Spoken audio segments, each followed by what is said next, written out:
দর্শক, রাজধানী এভারকেয়ার হাসপাতালে চিকিৎসাধীন বেগম খালেদা জিয়ার চিকিৎসার খোঁজ রাখছেন আমাদের বিশেষ প্রতিনিধি আহমেদ সরওয়ার। যাচ্ছি তার কাছে।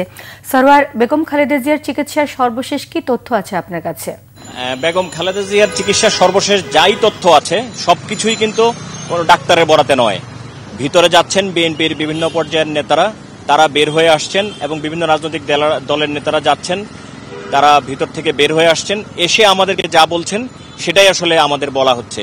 কারণ যারাই যাচ্ছেন তারা এসে যা বলছেন আমরা তাই আপনাদেরকে জানাচ্ছি, বা এর আগেও নিউজে আপনারা জেনেছেন সকাল থেকে বিভিন্ন রাজনৈতিক দলের নেতারা এসেছিলেন, এনসিপি নেতারা এসেছেন, এনসিপি নেতা হাসনাত আবদুল্লাহ, নাসিরউদ্দিন পাটোয়ারি, তাসনিম যারা, তারা বেরিয়ে এসে বলছেন যে এই মুহূর্তে আসলে দেশবাসীর তো কিছু করার নেই, দোয়া করা ছাড়া, যা করার চিকিৎসকরা করছেন।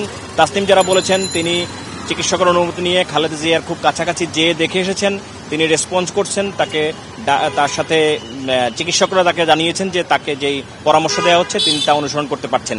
মাহমুদুর রহমান মান্নাও ভিতর থেকে বেরিয়ে এসে আমাদেরকে বলেছেন যে তার অবস্থা গতকালকের মতোই, তবে এখনো সংকট কাটেনি, তবে ডাক্তাররা চেষ্টা করছেন এবং তাকে বিদেশ নেওয়ার ব্যাপারেও তিনি বলেছেন যে চিকিৎসকদের প্রস্তুতি আছে, তার শারীরিক অবস্থা যদি বিদেশ নেওয়ার মতো হয় তবে তারা নিয়ে যাবেন। এগুলো সবগুলোই কিন্তু নেতাদের কথা, কোনো ডাক্তার চিকিৎসক আমাদেরকে এখন পর্যন্ত কিছু বলেনি। আরেকটা জিনিস আপনাকে বলে রাখি, বিএনপির ভাইস চেয়ারম্যান অ্যাডভোকেট জয়নাল আবদিন বেরিয়েছেন 12টার দিকে, উনি এসেছেন, উনি আমাকে বললেন যে গতকালকে রাতে যে অবস্থা ছিল ম্যাডামের আজকে তার চেয়ে কিছুটা বেটার, তবে এখনো সংকট কাটেনি বলে তিনি জানিয়েছেন। তিনি বলছেন যে গতকালকে যে অবস্থাটা ছিল তার থেকে একটু উন্নতি হয়েছে, তবে এই মুহূর্তে আসলে এই উন্নতি বলা যাবে না রোগীর অবস্থা। আরেকটা জিনিস হচ্ছে, কোন রোগীরই প্রাইভেট কিছু সবারই প্রাইভেসি আছে, ডাক্তাররা কিন্তু আসলে চাইলেই সবকিছু বলতে পারেন না।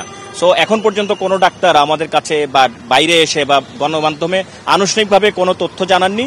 সো আমরা আসলে ডাক্তারের বরাতে কিছু বলতে পারছি না, যাই বলছি নেতারা যা বলছে তাই আমরা আপনাদেরকে জানাচ্ছি। তবে এখন পর্যন্ত যেটাই কথা সেটা হচ্ছে যে সবার মাঝে উৎকণ্ঠা আছে, ডাক্তারদের মাঝে আছে, নেতাকর্মীদের মাঝে আছে, এবং এই যে রাস্তায় বসুন্ধরা এলাকায় আমরা যেখানে দাঁড়িয়ে আছি এখানে ভিড় লেগে গেছে খালেদা জিয়ার জন্য, মানুষের উৎকণ্ঠার, সবাই অপেক্ষা করছে, জানতে চায় কি আসো, এবং এই যে রাস্তা দিয়ে যে গাড়িগুলো যাচ্ছে তারাও গ্লাস নামিয়ে আমাদেরকে জিজ্ঞাসা করতে যাচ্ছে আসলে খবর কি খালেদা জিয়ার। তো উৎকণ্ঠা সর্বত্রই, এখন আসলে দোয়া করা ছাড়া আর কিছু করার নেই।